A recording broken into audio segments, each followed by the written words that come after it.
Bueno, muy bien. Entonces, nosotros, la clase pasada simplemente queríamos verificar que los efectos relativistas están debidamente incluidos dentro de la ley de Coulomb cuando nosotros tomamos el límite para grandes distancias, es decir, el límite para velocidades relativistas, ¿cierto? Entonces, eso se podría ver de manera equivalente. Y hemos visto las transformaciones de Lorentz.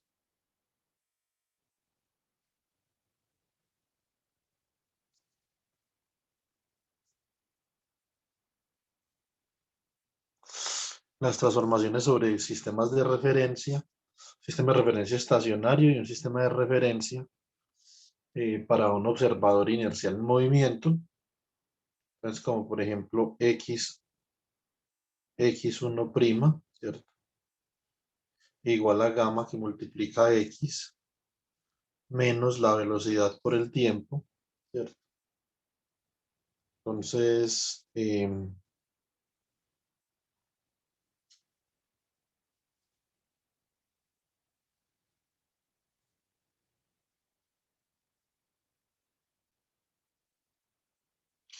menos la velocidad por el tiempo, tenemos que x2' es igual a x2, tenemos que x3' es igual a x3 y teníamos que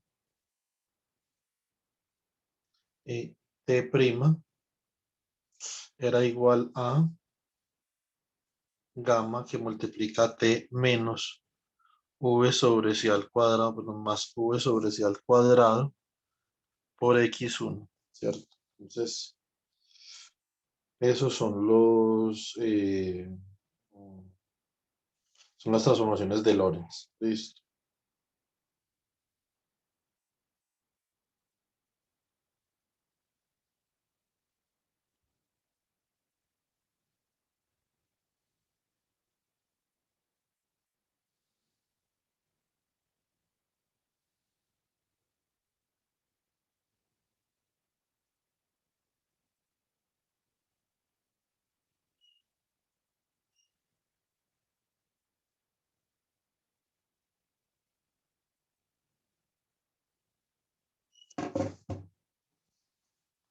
Bueno, muy bien. Entonces, de acá, Profe, una pregunta, ese T primado no debería ser, pues dentro del paréntesis, eso no debería ser negativo. no creo. ¿Por qué cree usted que debería ser negativo? Pues según lo que yo recuerdo, pues no sé si estoy mal, eh, cuando nosotros hablamos de las transformaciones de Lorentz, cuando nos ubicamos en el sistema no primado, esas pues transformaciones, relaciones, son las que pues están positivas y según lo que yo recordaba, no sé si estoy mal, las que son del sistema primado eran las que pues eran negativas, pero no estoy segura. Tiene toda la razón. Es negativo. Entonces, porque el sistema primado es el sistema que está moviendo, ¿cierto? Si yo quisiera pasar del sistema estacionario al sistema de movimiento, tendría que sumar una velocidad por un tiempo, en este caso, por ejemplo, ¿cierto? O el tiempo realmente que yo estoy percibiendo para dos eventos que no son simultáneos va a ser mayor en el sistema no primado que en el sistema primado. Por eso es un signo más. ¿Listo? Listo, profe. Bueno, entonces, gracias, Mafi. Entonces, o sea, usted tenía razón desde el principio. No es que no le quisiera dar la razón, simplemente quería saber eh, por qué se había dado cuenta. Listo. Ok, profe, gracias. Bueno, entonces, estas son las transformaciones que nosotros hemos visto.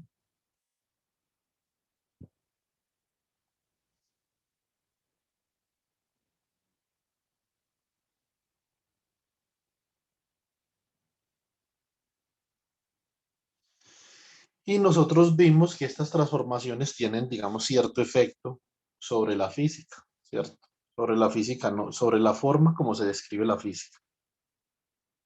¿Sí o no? Entonces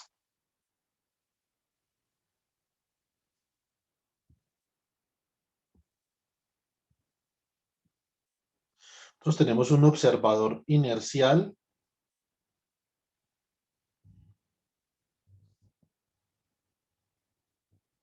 Observador inercial en reposo.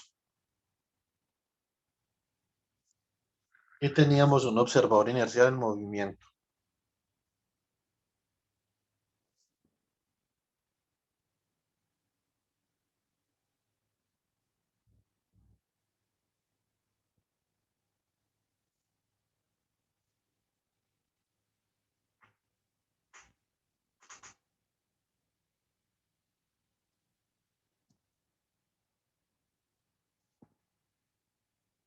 Entonces nosotros podemos aplicar las transformaciones de Lorentz.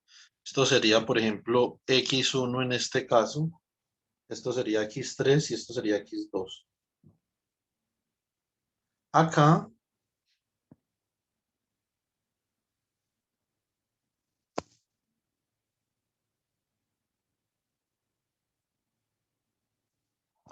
entonces tengo,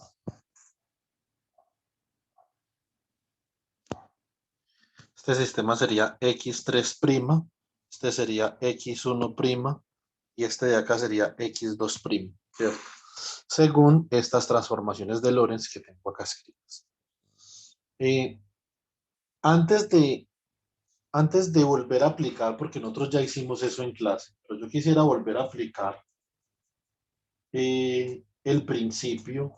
quisiera volver a aplicar el principio de covarianza general, de General Covariance Principle, acá para el caso del campo eléctrico y el campo magnético. Recuerden que acá en este sistema de referencia, para el observador que se está desplazando a una velocidad v, entonces habíamos considerado que este observador acá iba a medir un campo eléctrico E', debido a que esta carga más Q estaba en reposo, según el sistema X1', X2', X3'. Pero acá, en el sistema X1, X2, X3, había un observador, ¿cierto?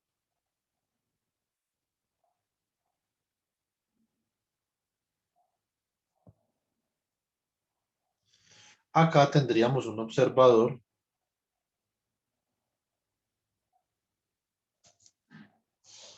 ¿sí o no? Y este observador iba a estar midiendo un campo eléctrico E y una inducción magnética B, ¿cierto? Y lo que nosotros queremos hallar acá, esto es, digamos, que una forma eh, no empírica, sino que esta es una forma un poco menos formal de nosotros poder relacionar los campos eléctricos y magnéticos en el sistema O con, con el campo eléctrico en el sistema O', ¿cierto? Entonces, y nosotros habíamos llegado a la conclusión que con el principio de covarianza general, como las fuerzas han de ser iguales, que nosotros derivamos eso en clase, entonces si la fuerza que mide este observador es Q por E más Q por V cruz B, esta fuerza debe ser igual a Q por E', ¿cierto? De donde nosotros obtenemos que el campo eléctrico, bajo las transformaciones de Lorentz, debería transformar de esta forma, que E, ¿cierto? El campo eléctrico medido por el absorbador inercial en O debería de ser igual al campo eléctrico medido por el observador inercial en O', menos algo que llamamos campo eléctrico móvil, que es el producto cruz entre la velocidad del observador y la inducción magnética que está midiendo el observador no primado, ¿cierto? Entonces, esto a partir del General Covariance Principle, ¿cierto?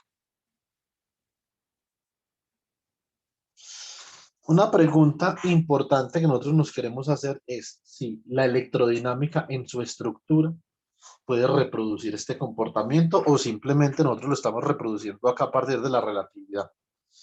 Entonces, otra forma o otra pregunta que uno se puede hacer para llegar a esta conclusión es la siguiente.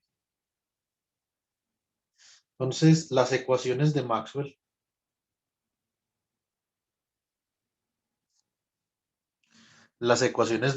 tienen una estructura relativista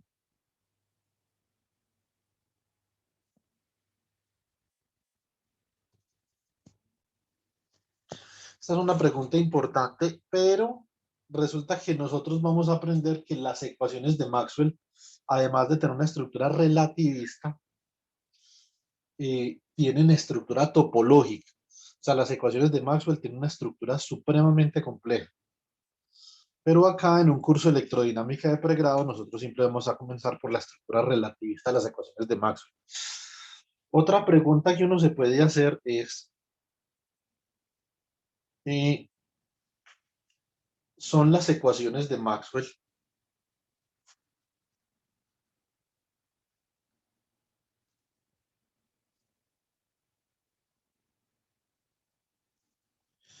invariantes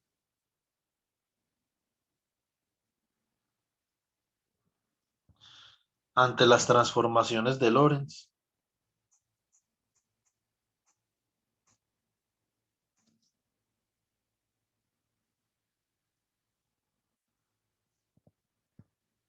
Esta es otra pregunta que no se puede hacer, pregunta muy importante, que responderemos el día martes, ¿cierto? Ya el día martes, digamos, le damos,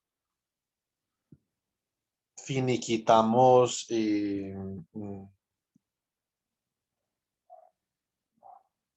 finiquitamos la parte de la relatividad y entonces vamos a comenzar con las aplicaciones de la ley de inducción, ¿cierto? Bueno, muy bien. Entonces, vamos a considerar entonces para verificar esto. Buenos días, Joan. Gracias, profe. Las y 40, ¿qué pasó? Profe, grande tarde, disculpe. Bueno, entonces, para verificar esto, vamos a considerar la ley de inducción de Faraday. Entonces, consideramos la ley de inducción de Faraday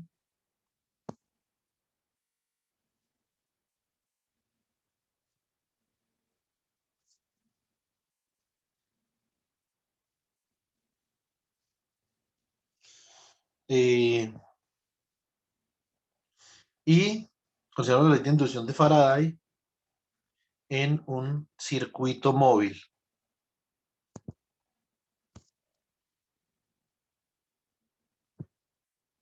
¿Cierto? Entonces, básicamente, la ley de inducción de Faraday, ¿qué dice? Dice que existe una fuerza electromotriz inducida, ¿cierto? Que es igual a la integral de línea de E punto dl y que esto es igual a menos la derivada del flujo magnético sobre una superficie abierta con respecto al tiempo o en forma diferencial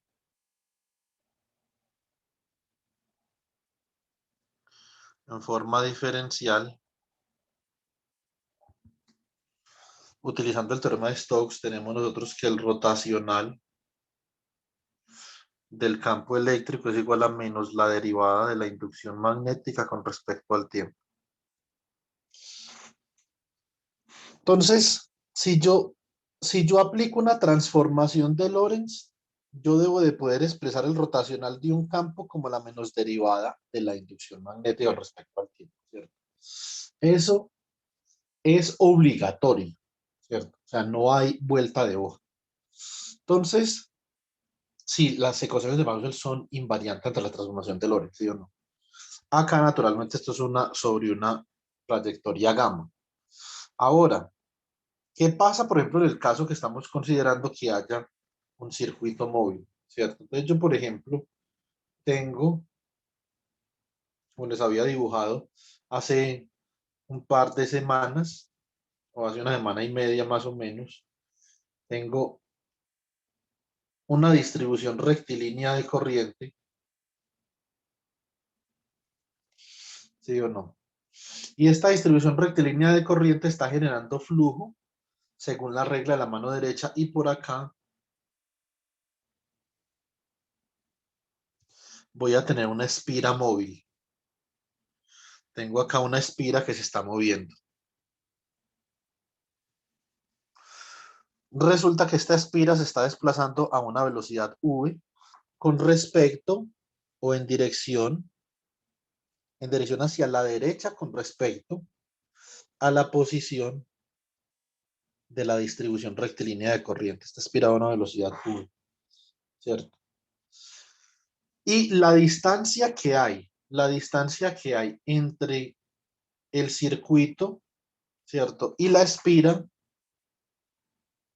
va a ser importante, como nosotros vamos a determinar la capacidad que tiene esta corriente que está circulando por este conductor I de inducir campo eléctrico o inducir una corriente en esa espira depende de esta distancia que yo acabo de dejar en azul. Esta es una distancia D. Lo que pasa es que en la medida que el tiempo va pasando, esta distancia D se va haciendo mayor, ¿cierto? Debido a que la espira se está moviendo. Entonces, por ejemplo, después de un tiempo T,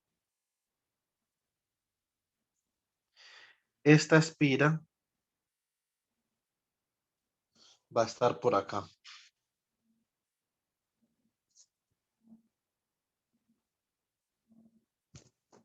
¿Sí o no? Y ahora la distancia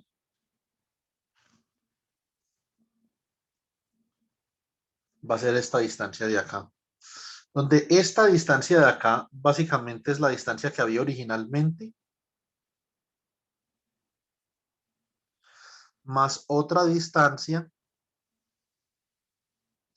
de prima que va a ser igual a la velocidad de la espira por el tiempo que ha transcurrido, ¿cierto? O sea que básicamente esta distancia de acá, si yo esta distancia de acá la llamo, por ejemplo, D2', esto va a ser igual a D más D', y esta distancia aquí tiene, digamos, todas las características de una transformación de Lorentz, ¿cierto? Entonces esto sería D, ¿cierto? Más V por T, ¿sí o no? Le va a faltar el gamma acá en el caso de que la espira se esté moviendo a velocidades relativistas, pero eso después lo podemos corregir. El flujo magnético, por lo tanto, en la medida que esta espira se va desplazando, va cambiando. Digamos que por acá se está concatenando este flujo. Entonces, en la medida que la espira se vaya desplazando, ¿cierto? Se va a ir concatenando menos flujo y por lo tanto la inducción sobre el circuito azul que se está moviendo ha de cambiar. Nosotros vamos a considerar este problema a partir de la ley de inducción de Faraday de forma integral. Entonces vamos a considerar lo siguiente. Si yo tengo un voltaje inducido igual a la integral sobre gamma de E punto de L, y esto es igual a menos la derivada del flujo magnético con respecto al tiempo, entonces yo me tengo que preguntar cuál es la razón por la que puede haber una variación temporal del flujo. Entonces, una de las razones es porque la corriente cambie con el tiempo, ¿sí o no? Como la vamos a ver después. Pero la otra razón es que el área, como yo les mostré la primera vez que hice este dibujo, es que el área que está concatenando el flujo va cambiando, ¿sí o no? Ya sea, por ejemplo, en el motor de corriente continua, que ese ejercicio también lo hicimos, o ya sea porque la espira se está moviendo y por lo tanto el área que atraviesa este flujo magnético producido por I va cambiando también, ¿sí o no? Entonces, para eso nosotros vamos a considerar que el flujo magnético o el diferencial de flujo magnético con respecto al tiempo, entonces va a ser el límite cuando delta t tiende a cero del flujo magnético en t más delta t menos el flujo magnético en t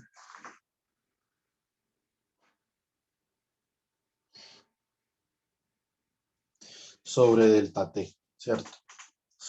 Para ello, entonces nosotros vamos a considerar que el área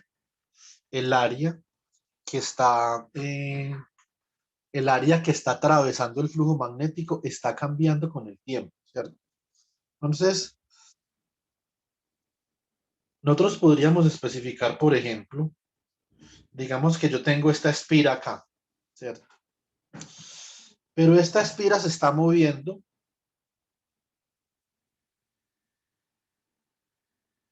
y después de un tiempo delta t, el área de esta espira es como algo así, ¿cierto? ¿Sí o no? Entonces, por ejemplo, si yo considero un diferencial de área acá, este diferencial de área por convención lo voy a escoger hacia adentro, ¿cierto? Este va a ser el diferencial de área de la espira cuando tiene esa superficie.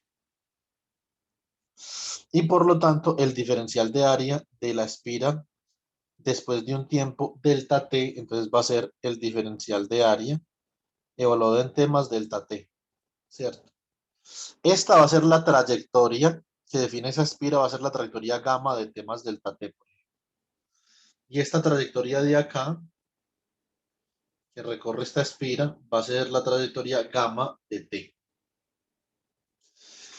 Entonces, básicamente lo que me están diciendo acá es que la trayectoria que define la superficie que está recibiendo el flujo magnético va cambiando con el tiempo, ¿cierto? Y la distancia, esta distancia que hay entre las dos espiras a diferentes tiempos, esta distancia de acá simplemente es la velocidad a la cual se está moviendo la espira por el delta de t que toma pasar desde este punto hasta este punto, ¿cierto? Esa es esa distancia. Bueno, muy bien. Entonces, teniendo este dibujo en mente, esta ilustración más bien, entonces nosotros vamos a considerar que el flujo magnético, entonces, el flujo magnético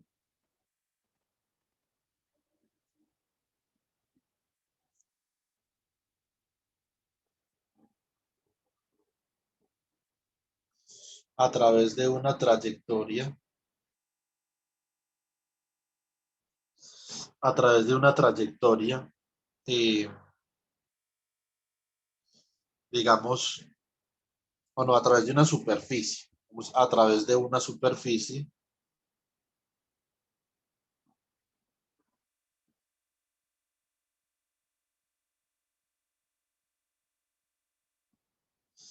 a través de una superficie S, viene dado por, ¿cierto? Entonces tenemos flujo magnético, ¿cierto? En un tiempo t va a ser igual a menos, perdón, menos no, va a ser igual simplemente a la integral sobre la superficie S, la cual está concatenando el flujo magnético por la inducción en T, producto punto, con el diferencial de área en T. Digamos que si lo colocamos de la forma más general posible, ¿cierto? Muy bien. Entonces ahora lo que vamos a hacer es que vamos a definir el flujo magnético o la derivada del flujo magnético como lo habíamos escrito por acá. ¿Listo? Entonces escribamos la derivada del flujo magnético así. Entonces derivada del flujo magnético en un tiempo t con respecto a t. Entonces básicamente esto es el límite cuando delta t tiende a cero, ¿cierto?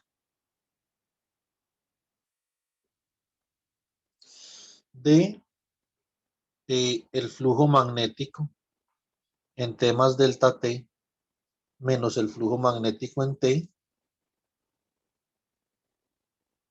sobre delta t. Y si nosotros utilizamos esta expresión de acá, pues básicamente nosotros podemos decir que esto es igual a límite cuando delta t tiende a cero de 1 sobre delta t, ¿cierto? que multiplica a la integral doble sobre una superficie en S de t más delta t, ¿cierto?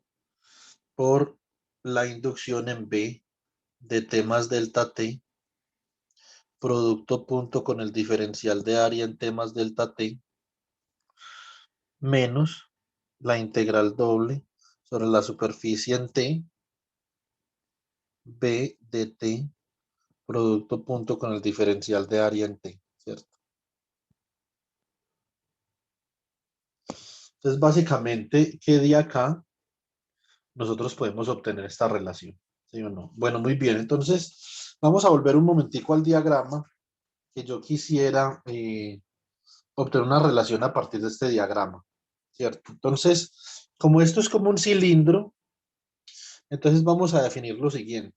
Pónganme atención acá. Este es un pedacito como medio maluco, pero no nos demoramos mucho.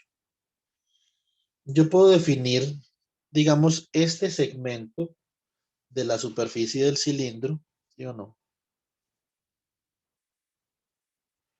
Y puedo definir que esto acá, esto es un diferencial de línea de L, ¿cierto?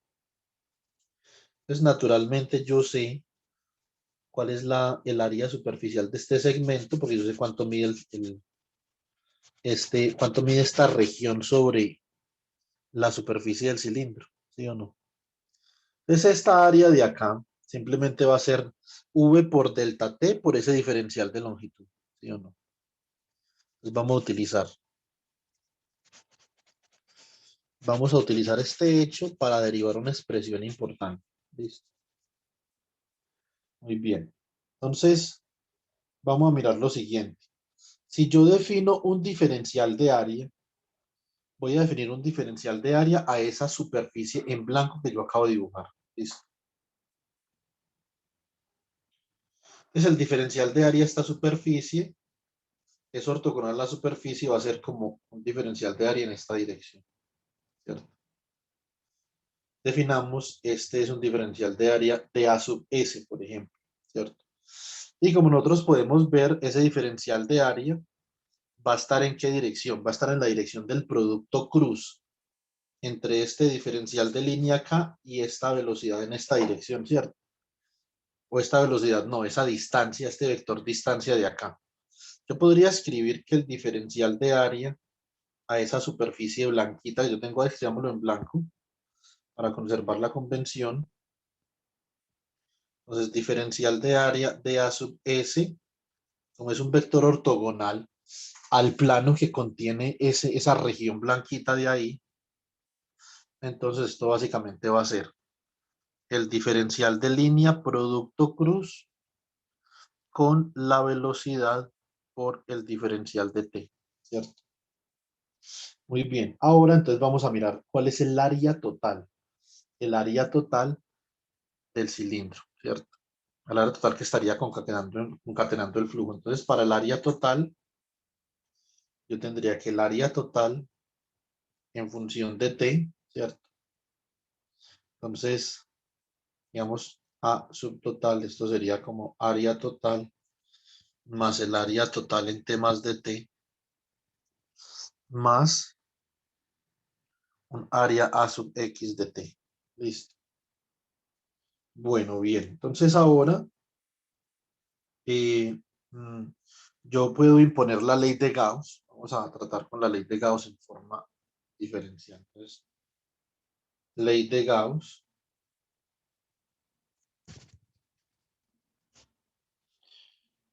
para el campo magnético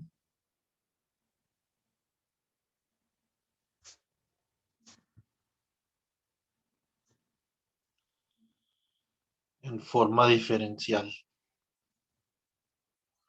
Entonces tengo que la divergencia, ¿cierto? Debe de ser igual a cero. Por lo tanto, de acá, si yo aplico el teorema, voy a aplicar acá el teorema de Gauss, entonces me da que la integral de superficie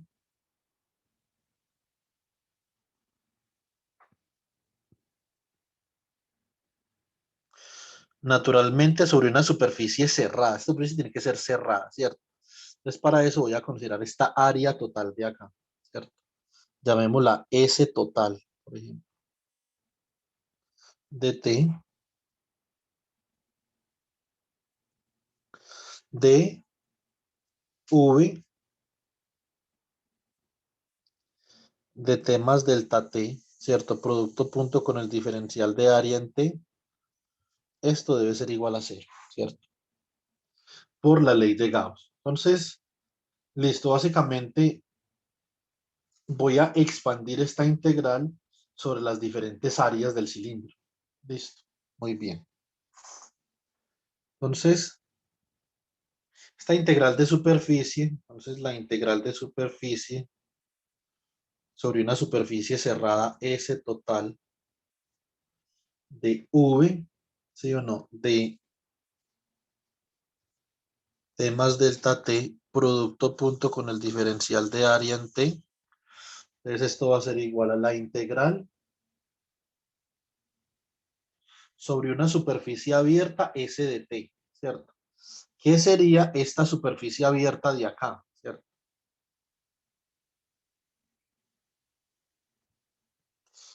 Muy bien. Entonces,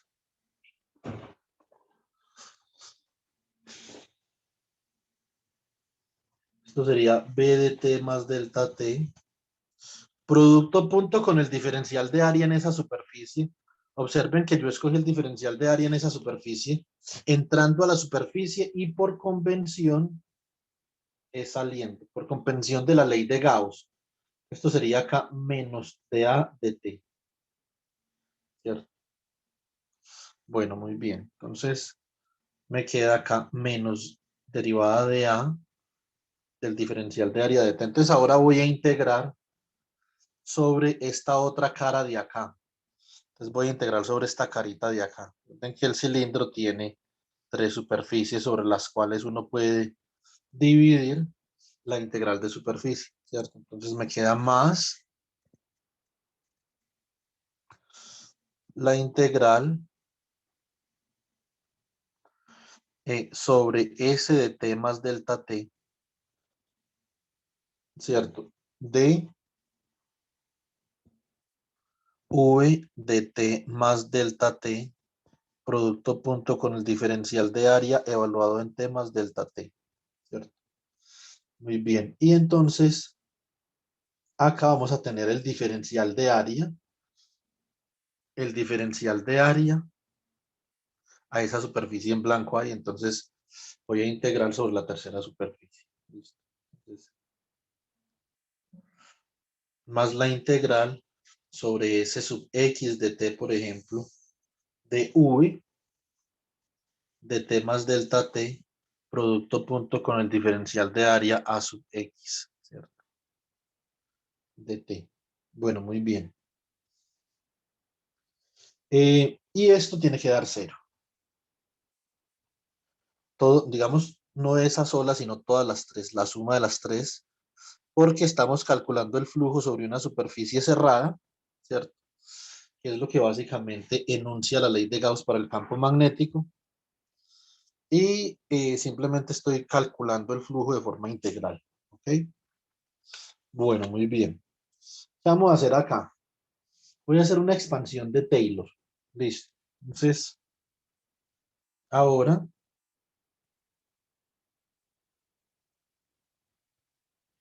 utilizamos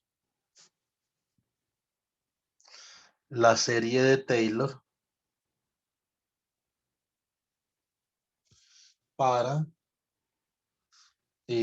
utilizamos la serie de Taylor para B de T más delta T, ¿cierto? Bueno, muy bien, esto es sencillo. Vamos a utilizar la primera orden. Esto es B de T más delta T. Esto es igual a B de T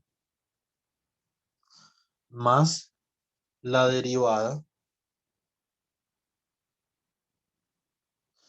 de B de T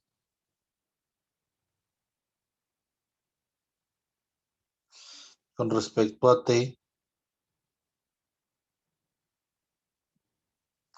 por el diferencial de t, ¿cierto? Más términos de orden superior, ¿sí o no? Listo, muy bien. Segundo.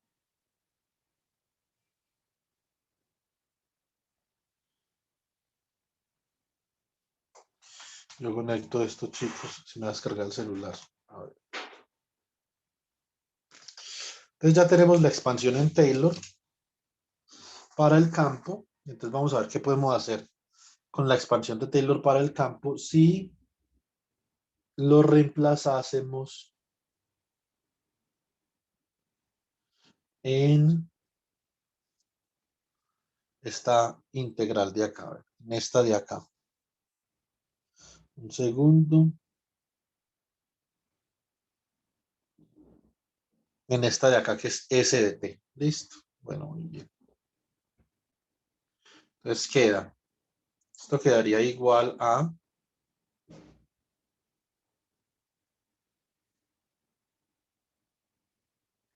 la integral sobre S de t. Reemplazo el primer término de la serie de Taylor, que sería b de t. Esto me queda con un signo menos acá, ¿cierto? Entonces me quedaría acá menos producto punto con el diferencial de área en t, ¿cierto?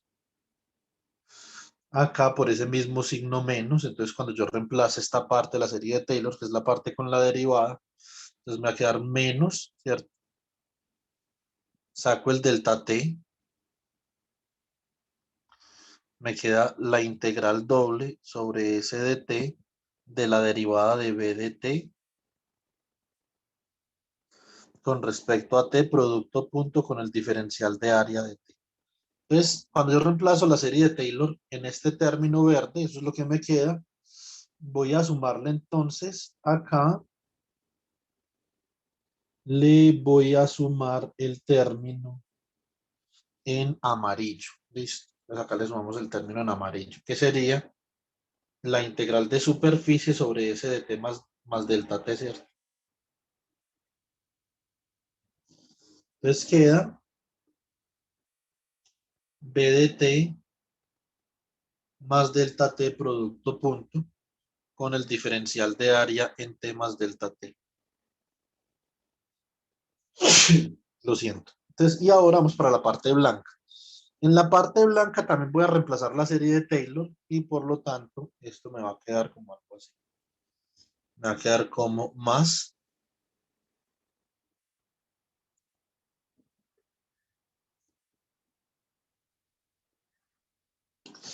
la integral de superficie sobre S sub x de t, ¿cierto? Reemplazo Taylor, o sea, me queda b de t más delta t por la derivada de b de t con respecto a t producto punto. Este diferencial de área de acá, yo lo había expresado como de L cruz V delta T, ¿cierto? Fantástico. Entonces me queda acá DL, esto, un segundo. Entonces me va a quedar acá DL cruz V delta T, ¿cierto? Listo. Muy bien. Ahora, al orden más bajo, pónganme cuidado, al orden más bajo, si yo expando este término que tengo acá, me va a quedar la integral sobre S sub X de T de B de T producto punto con DL cruz V delta T, ¿cierto?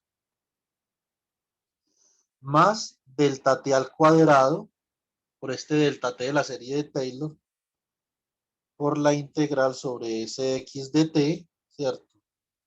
Derivada de B con respecto a T producto punto con DL cruz V delta T. Y si entonces yo estoy considerando solo el orden más bajo, este término de acá se hace cero, ¿cierto? Solamente estoy considerando términos a primer orden, ¿ok? Bueno, muy bien. Entonces, ¿qué me queda, chicos? Me va a quedar el término en amarillo menos menos los dos términos en verde, entonces escribamos igual al término en amarillo, S de t más delta t, V de t más delta t, producto punto con el diferencial de área en t más delta t, ¿cierto? Menos la integral sobre S de t de V de t, producto punto con el diferencial de A de t, ¿cierto? Y menos delta t integral de superficie sobre S de t, derivada de B de t con respecto a t, producto punto con el diferencial de área en t, ¿cierto? Y me queda uno de los términos en blanco, uno solo, ¿cierto? Solamente un término de acá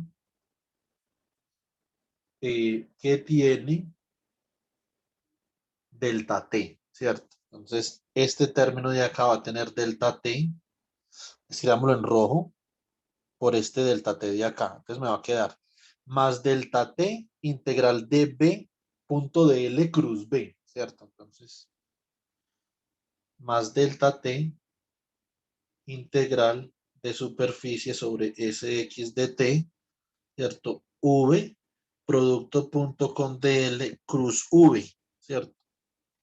Muy bien. Entonces ahora aquí digamos que hay que hacerle un poquito de carpintería a esto. ¿Qué es lo que yo voy a hacer? Voy a utilizar las propiedades del producto triple escalar, ¿cierto? Que nosotros tenemos acá. Según las propiedades del producto triple escalar, entonces yo puedo hacer lo siguiente. V, ¿cierto? Producto punto con dl cruz v, ¿cierto? Perdón, B producto punto con dl cruz v. Entonces básicamente lo que yo puedo hacer es que puedo cambiarle la orientación a esto de acá, ¿cierto? Le podría cambiar la orientación, esto me va a dar menos B producto punto v cruz dl, ¿cierto? Si cambio la orientación del producto cruz. Entonces, y acá, a ver, entonces me queda esto menos v punto, perdón, menos b punto v cruz de L, ¿cierto? Y por las propiedades del producto triple escalar, esto simplemente va a ser dl, producto punto con b cruz v, ¿sí o no? Bueno, muy bien. Entonces, y acá con un signo menos, porque el signo no cambia cuando aplico las propiedades del producto triple escalar. Por lo tanto, de acá, originalmente que estamos calculando el flujo total alrededor de ese total, que daba 0, ¿cierto? Entonces, retornemos a ese problema. Estoy calculando. Expresemos esto en rosadito acá. Es el flujo sobre una trayectoria cerrada que llamo S total, y una superficie cerrada que llamo S total de T, de B, de T más delta T producto punto con el diferencial de área, ¿cierto? Acá esto sería, estoy calculando este con respecto al diferencial de área en T, ¿sí o no? Bueno, muy bien. Entonces, y acá entonces me dio, en amarillito es el flujo alrededor de S de T más de T.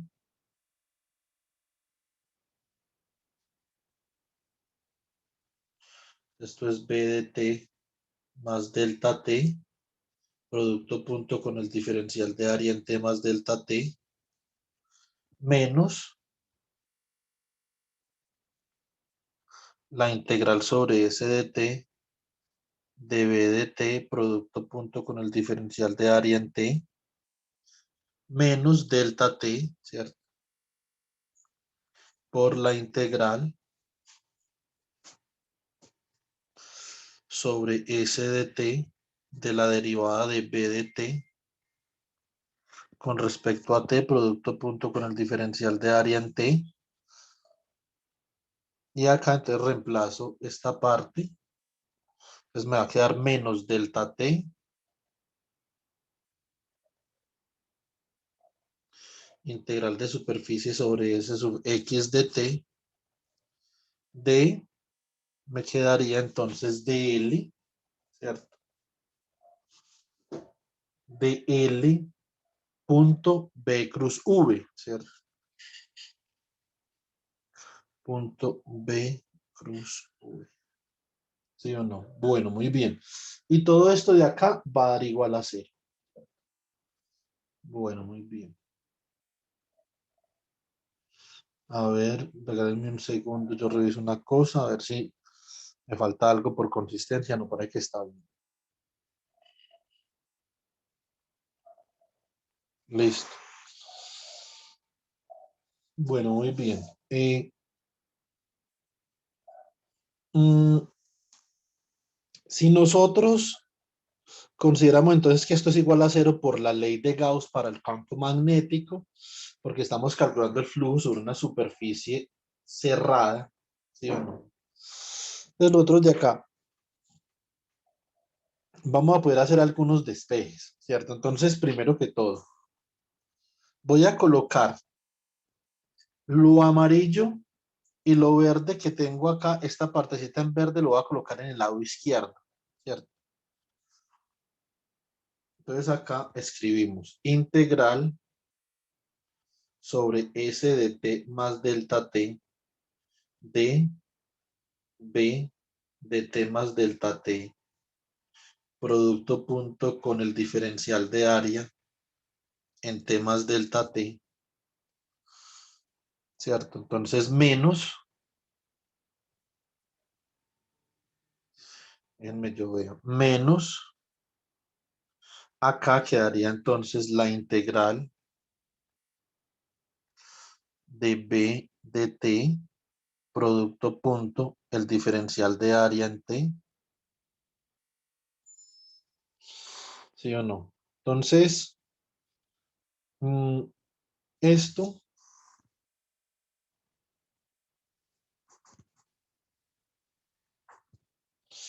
esto sería igual, entonces voy a pasar para el otro lado, esta parte en verde que tengo acá y la parte en rojo, ¿cierto? O sea que esto sería igual a, las voy a copiar las dos en rojo, esto sería igual a menos delta t, a ver, dame un segundo, yo reviso algo, sí, sería, no, menos no, más delta t porque lo paso para el otro lado, factor de la integral de superficie sobre S de t de la derivada de v con respecto a t, producto punto con el diferencial de área en t, más esta integral que yo tengo acá, ¿cierto? Como esto es un producto punto, que yo voy a tener acá, ese producto punto, simplemente lo puedo escribir como v cruz v, perdón, b cruz v punto de L, sin ningún problema, ¿cierto? Entonces esto será la integral sobre, a ver, sobre la superficie S sub X de B cruz V, producto punto con diferencial de línea, ¿sí o no? Bueno, muy bien. Entonces yo creo que ya vamos como llegando. Esto es de cuidado, pero digamos que parece que vamos relativamente bien, ¿cierto? Listo. Déjenme, yo pienso algo acá.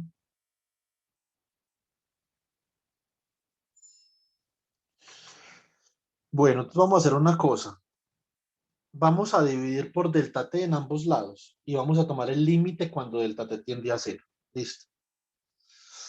El lado izquierdo que está en amarillo y está en verde lo voy a tomar ya como simplemente en azul. O sea que si divido ambos lados por delta t, pues esto queda como 1 sobre delta t y acá queda como 1 sobre delta t, ¿cierto? Entonces me queda el límite cuando delta t tiende a 0, ¿cierto? De La integral de superficie sobre S de t más delta t de B de t más delta t, producto punto con el diferencial de área en t más delta t, menos, tengo una idea, hagamos esto en otro color, pero parecido. Otro color, pero un color parecido, es un azul clarito. La integral de superficie sobre S de t, ¿cierto? De B de t, producto punto con el diferencial de área en t, ¿sí o no? Va a ser igual a lo otro. Entonces, esto otro coloquémosle por acá. Vamos a colocarlo. Está en rojito, coloquémosle por acá más abajito. Entonces, esto sería la integral sobre S de t, ¿cierto? De la derivada de la inducción magnética evaluada en t con respecto a t, ¿cierto? Producto punto con el diferencial de área de t.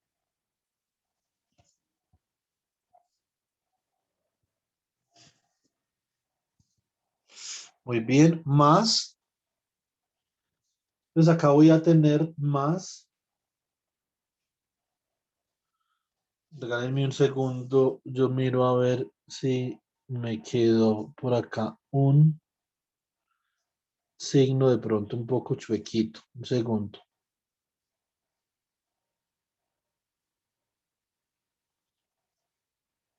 Ah, no, no, no. Está bien. Los signos están bien. Entonces, esta parte de acá será más la integral de superficie, ¿cierto? Por el momento es una integral de superficie, así como la tenemos acá.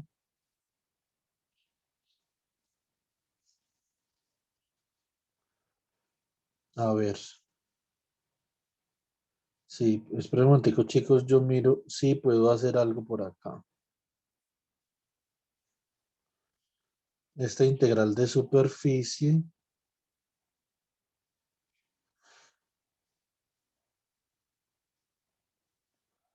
la podría convertir en una integral de línea. A ver, regálenme un segundo.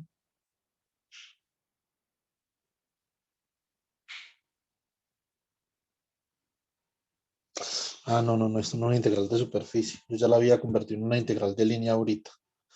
Qué pena. Sí, yo sí decía. Esto sería una integral sobre gamma de t, ¿cierto? De, entonces me queda, acá sí me quedaría b cruz v punto de L, ¿cierto? ¿Dónde fue que yo reemplacé de L? Que se me fue esta integral de superficie durante todo el camino. Acá ya debe ser una integral de línea porque estamos integrando con respecto a dl, ¿cierto?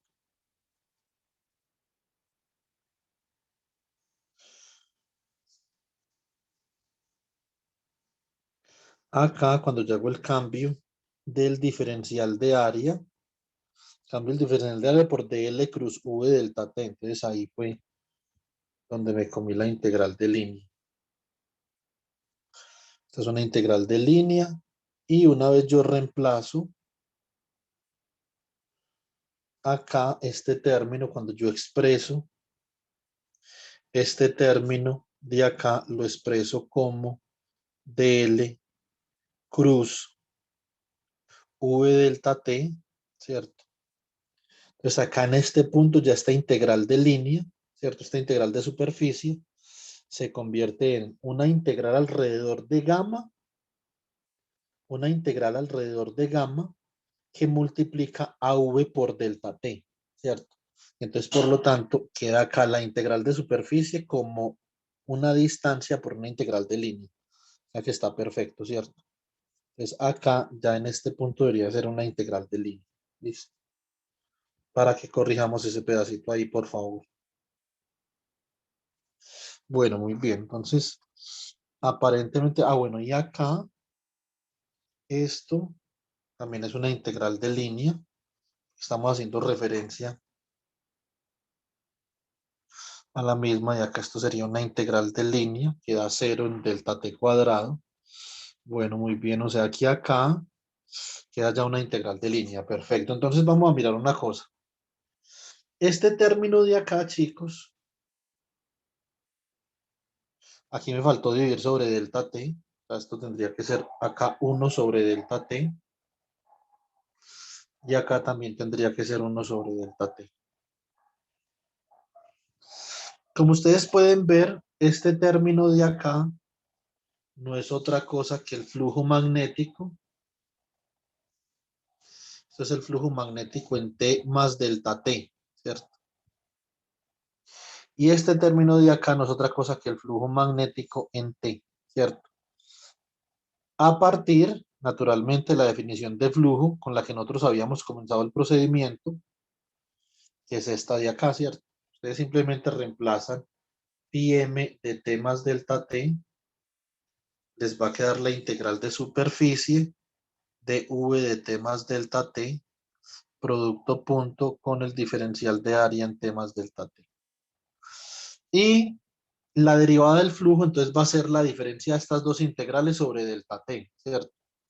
Que es precisamente lo que nosotros tenemos acá. Diferencia de integrales dividido delta t. Por lo tanto, esta diferencia de integrales en el límite, esto simplemente es la derivada del flujo magnético con respecto al tiempo, ¿cierto? Por lo tanto, de acá entonces nosotros podemos escribir finalmente, podemos escribir que la derivada del flujo magnético con respecto al tiempo es igual a la suma de esta integral más esta otra. O sea, es una integral de superficie, ¿cierto? Y esto nosotros lo esperábamos a partir de la ley de inducción de Faraday, ¿cierto?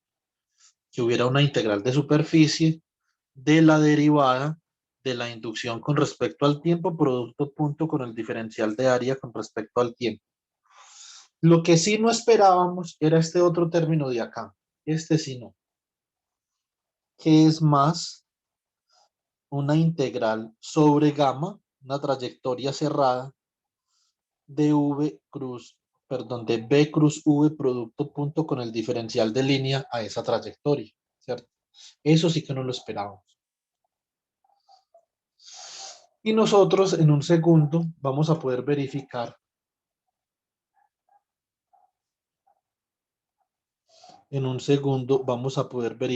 que esta parte de acá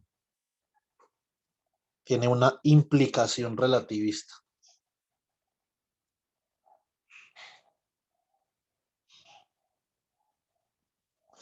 Y que esta parte es la que garantiza que el principio general de covarianza se cumpla.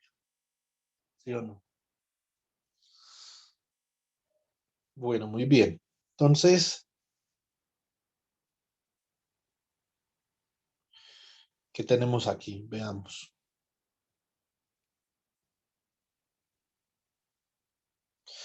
Vamos a escribir entonces la ley de inducción de Faraday.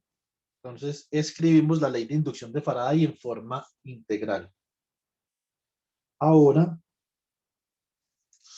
escribimos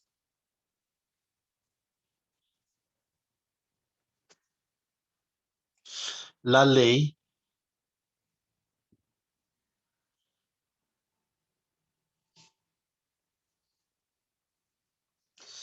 de inducción de Faraday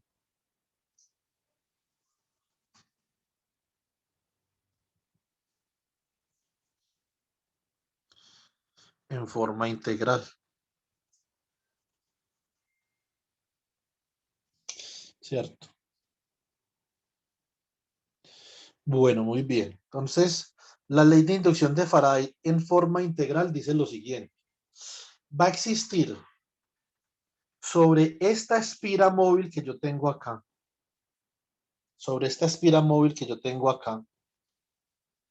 va a existir un campo eléctrico inducido que yo voy a llamar E', que va a ser el campo eléctrico inducido que va a estar midiendo el observador que se está moviendo a la misma velocidad que la espira, ¿cierto?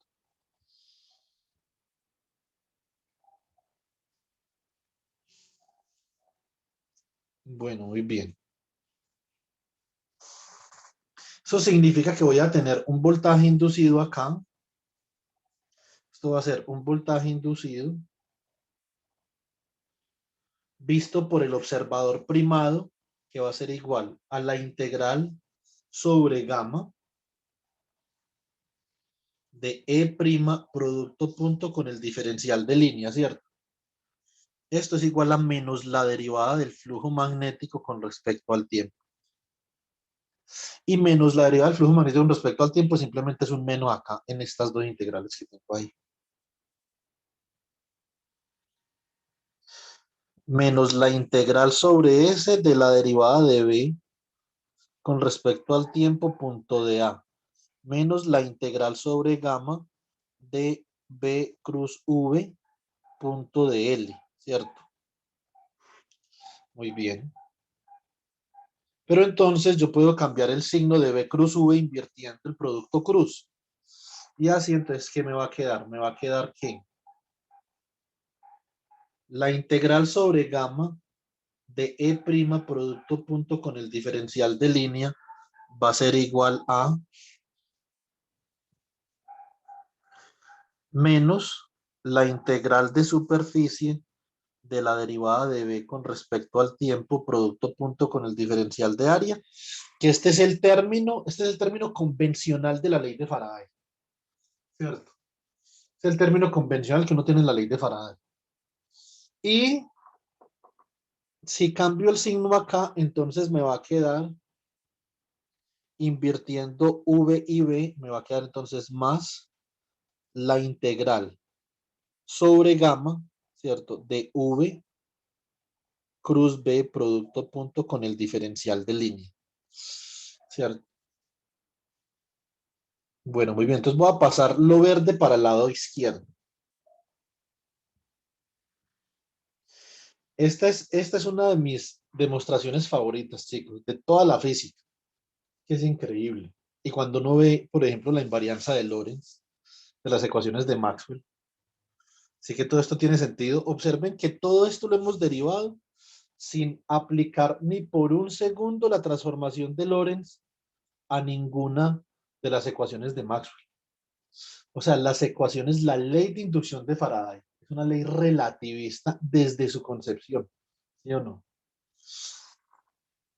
Si esa vaina a uno no lo impresiona nada. Por eso yo en el Teams, si ustedes se fijarán, tengo la foto de Faraday. Ese para mí es el papá de los pollitos. Más que el que sea, más que Newton, que Maxwell, que Einstein, que el que sea. Faraday es un tipo espléndido. Entonces acá tenemos, voy a escribir en amarillo la integral sobre gamma de E' punto de L. Paso en verde a restar la integral sobre gamma de V cruz B punto de L.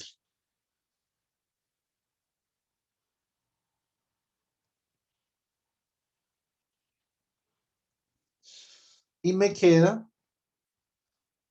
va a quedar esto igual a menos la derivada con respecto al tiempo de la integral de superficie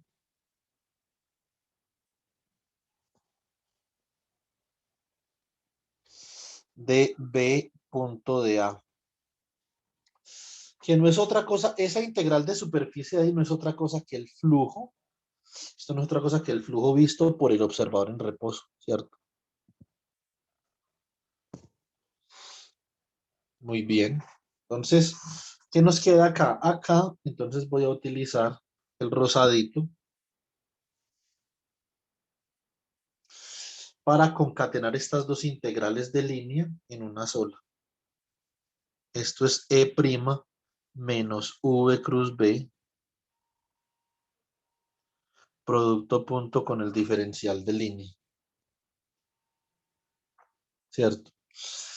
Y acá esto quedaría igual a menos la derivada con respecto al tiempo de la integral de superficie de B producto punto con el diferencial de área, ¿cierto?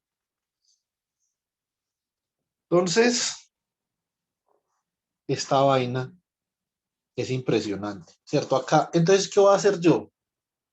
Yo voy a poder definir acá un campo eléctrico que contiene contribuciones de la espira móvil, ¿cierto? Voy a decir que esto simplemente es el campo eléctrico visto desde E, que es igual a menos la derivada con respecto al tiempo del flujo magnético visto desde E. Es decir, este flujo magnético yo tengo acá, lo he llamado flujo magnético prima, porque este sería el flujo magnético primado visto por el observador en movimiento, ¿cierto? Y este sería el flujo magnético visto por el observador en reposo. Por lo tanto, se cumple que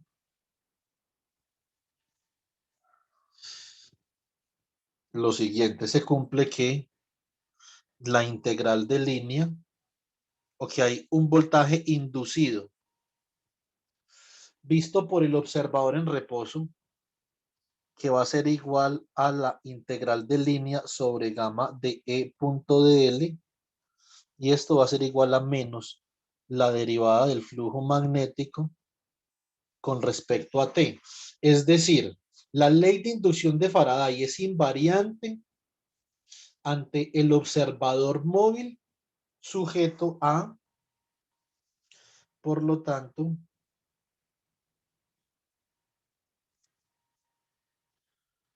la ley de inducción de Faraday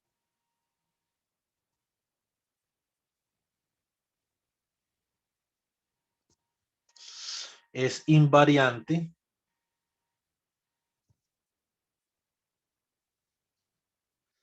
ante la selección de sistema de referencia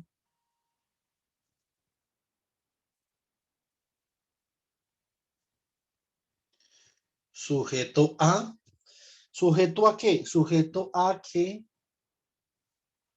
el campo eléctrico visto por el observador en reposo debe de ser igual al campo eléctrico visto por el observador en movimiento menos un campo eléctrico móvil que definimos como V cruz B, ¿cierto?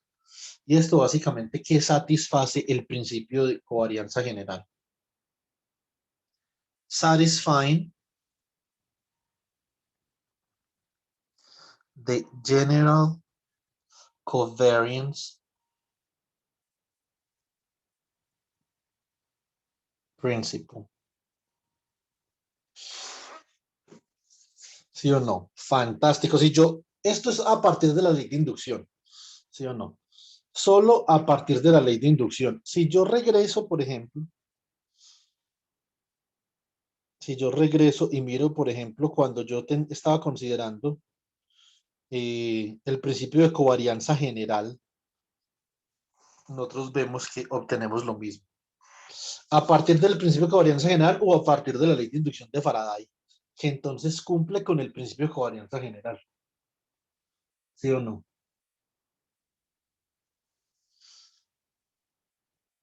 A mí esto sí me parece, pues, impresionante por decir poco.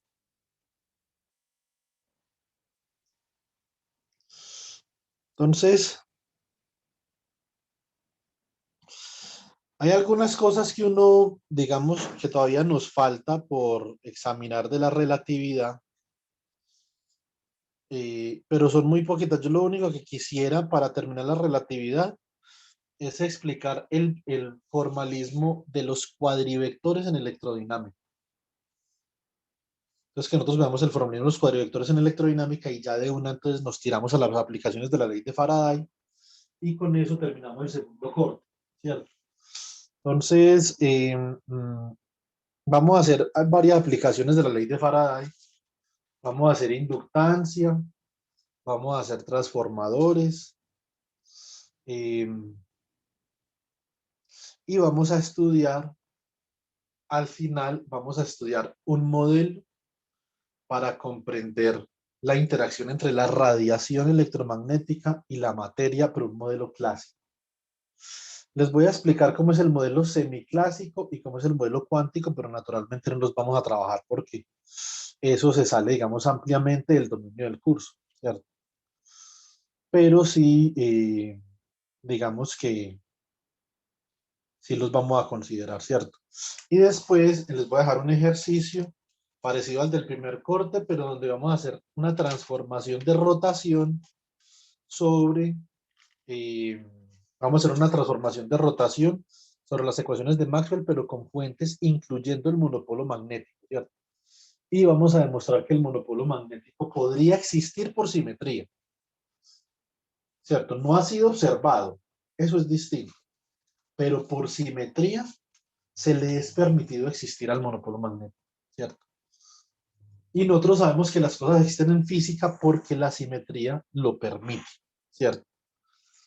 Entonces, listo. Entonces, mm, a ver,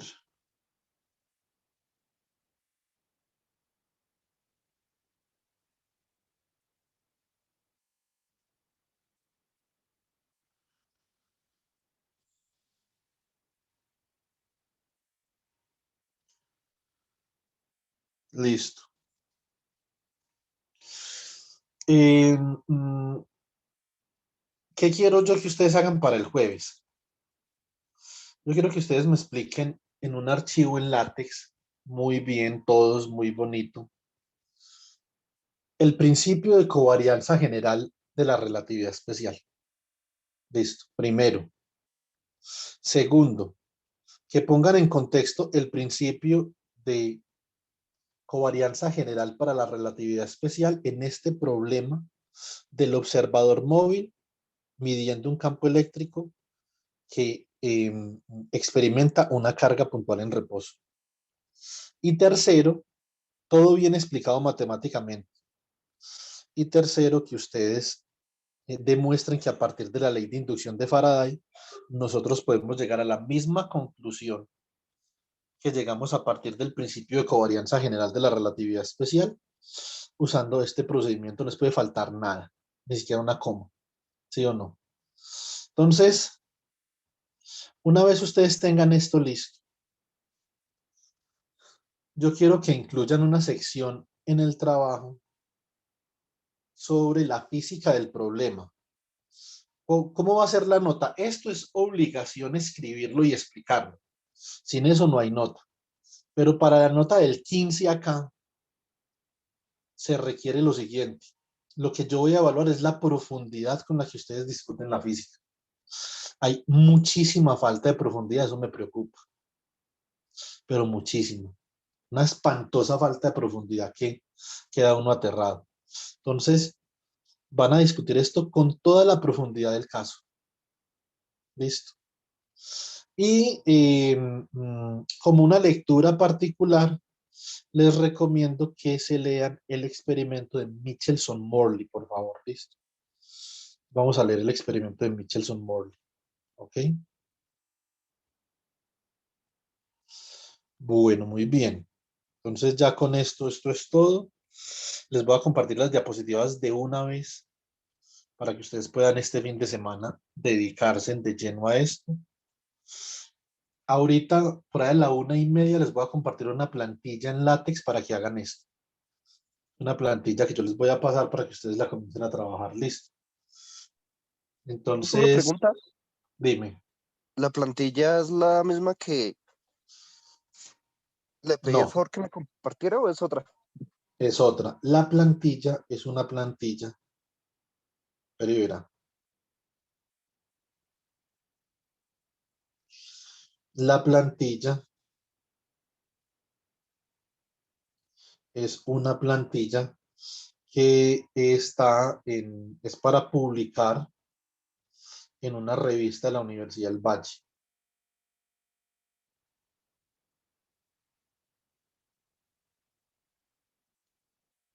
Vale, profe. Entonces, venga, ahí les compartí la plantilla y el archivo también de cómo debe quedar la plantilla. Listo. Entonces vamos a hacer un trabajo especial discutiendo la física en forma de artículo, donde enuncian primero el principio de covarianza general, después van a formular la demostración que nosotros hicimos en este caso para la ley de inducción de Faraday. Y por último, entonces van a discutir la física, una sección de discusión física profunda. No quiero nada de superficialidad, chicos, por favor. Se lo suplico. Se los imploro. La superficialidad es terrible, ¿cierto? Ser superficial es absolutamente terrible. Es bueno ser profundo con las cosas. Y entonces me van a entregar eso. Lo que tengan. Si les falta, yo los reviso y les doy más plazo, pero lo que tengan y tiene que ser harto. Listo. Entonces, esto es General Covariance.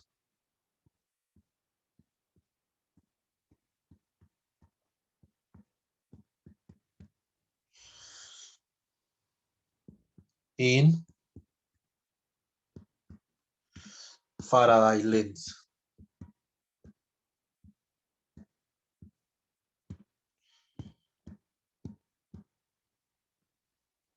Listo.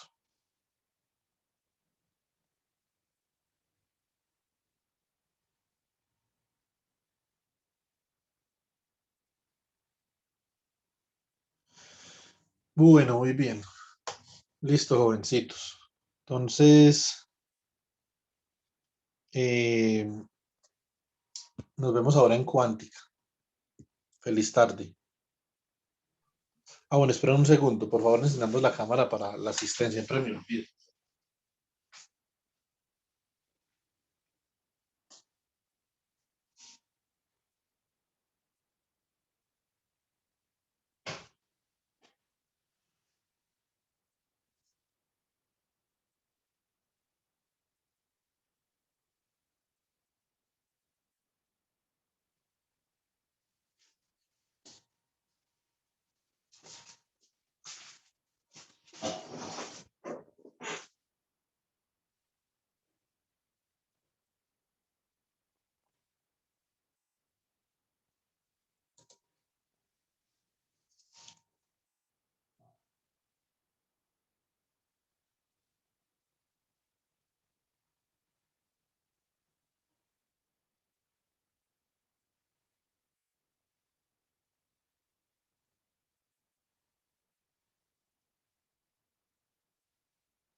Ángel, ¿lo espero o qué? ¿O está despelucado?